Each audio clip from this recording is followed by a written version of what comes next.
HMPV virus ప్రమాదకరం కాదని చెప్పారు NIMS hospital pulmonology HOD doctor Paranjyothi. 2001లో ఈ వైరస్ను గుర్తించారని చెప్పారు. కరోనా కొత్త వేరియంట్ కావడంతో పాటు మందులు లేకపోవడంతో ఎక్కువ ప్రాణ నష్టం జరిగిందన్నారు.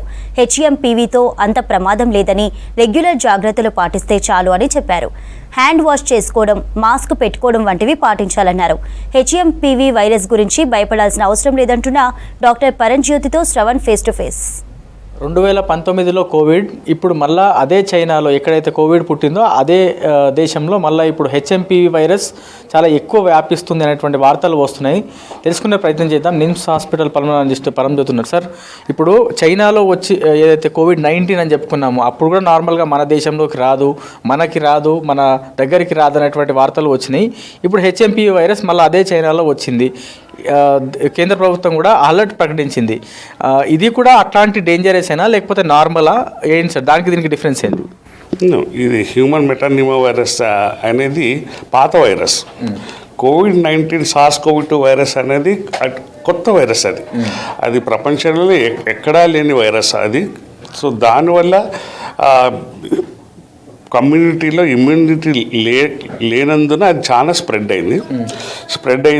అండ్ దెన్ వ్యాధి తీవ్రత కూడా చాలామందికి ఎక్కువగా ఉండింది, ఎందుకంటే కొత్త వైరస్ కాబట్టి. ఇది హ్యూమన్ మెటానిమో వైరస్ అనేది పాత వైరస్. సో 2001లోనే డిస్క్రైబ్ చేశారు ఇది. అప్పటి నుంచి ప్రపంచవ్యాప్తంగా ప్రతి చోట్ల ఈ వైరస్ ఉంది. సో కమ్యూనిటీలో అందరికీ కొంత గొప్ప ఇమ్యూనిటీ దీనికి ఉంది. సో తీవ్ర జబ్బులైతే దీనివల్ల రాదు, ఎందుకంటే ఇమ్యూన్ సిస్టమ్ ఆల్రెడీ వర్కింగ్ కాబట్టి. సో ప్రతి సంవత్సరం ప్రతి వింటర్ సీజన్లో, చలికాలంలో కొన్ని రెస్పిరేటరీ వైరసెస్ చాలా ఎక్కువగా ఉంటాయి.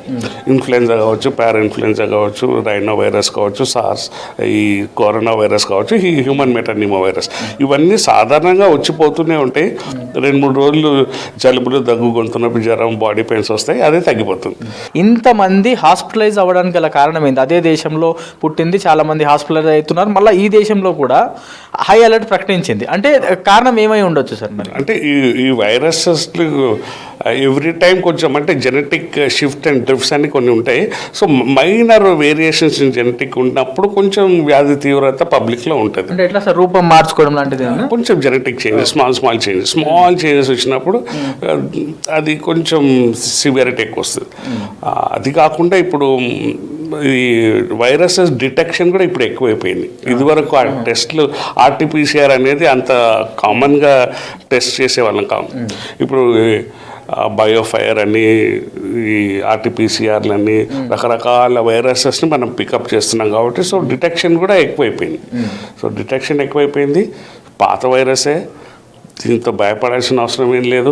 జ్వరము బై డిఫాల్ట్, ఇప్పుడు చలికాలం కాబట్టి బై డిఫాల్ట్ సర్ది అవుతుంది సార్. ముక్కు లీకింగ్ ఉంటుంది, ఫీవర్ ఉంటుంది, కొంత బాడీ పెయిన్స్ కూడా ఉంటాయి. ఈ చలికాలంలో బయటికి ఏం పోతాం అనిపిస్తుంది. ఇవే గుర్తు తెచ్చుకుంటారు మళ్ళీ, అరే మన కోవిడ్కి కూడా ఇట్లనే ఉండే కదా అనేటువంటి డౌట్ క్రియేట్ అవుతుంది జనాల్లో. Common virus, old virus, this is not a new virus. కాబట్టి భయపడాల్సిన అవసరమే లేదు. ఇది ఎప్పటి నుంచో మన మధ్యలో తిరుగుతూనే ఉంది. ప్రతి చలికాలం ఇది వస్తూనే ఉంటుంది, పోతూనే ఉంటుంది. దీనివల్ల భయపడాల్సిన అవసరం అయితే ఎంతైనా లేదు. Nothing to worry about this virus at all. There no treatment, special treatment కూడా అవసరం లేదు. దానంతకు అదే తగ్గిపోతుంది. జ్వరం, బాడీ పెయిన్స్ ఏమైనా వస్తే పారాసిటమాల్ వేసుకుంటే సరిపోతుంది. సో హెచ్ఎంపీవీ వైరస్ అనేది పెద్ద డేంజరస్ వైరస్ ఏం కాదు. కోవిడ్ అనేది కొత్త వేరియంట్, కొత్త వైరస్ కాబట్టి దానివల్ల చాలా ఎక్కువ ఇబ్బంది అయింది. సో హెచ్ఎంపీవీ వైరస్ అనేది ప్రస్తుతం ఇండియాలో అయితే డిటెక్ట్ కాలేదు. అయినప్పటికీ కూడా కేంద్ర ప్రభుత్వం జాగ్రత్తగా ఉందని చెప్తున్నారు. డాక్టర్స్ కూడా తగిన జాగ్రత్తలు, రెగ్యులర్గా హ్యాండ్ వాష్ చేసుకోవడము, మనం నీట్గా ఉంటే, జాగ్రత్తలు తీసుకుంటే హెచ్ఎంపీవీ వైరస్ ఇఫటాల్ వచ్చినా కానీ ఏమీ కాదు అనేది డాక్టర్లు చెప్తున్నారు. ఇది ఓవరాల్గా హెచ్ఎంపీవీ వైరస్ పైన పూర్తి అప్డేట్. కెమెరామెన్ ప్రవీణ్తో శ్రావణ్, V6 న్యూస్, హైదరాబాద్.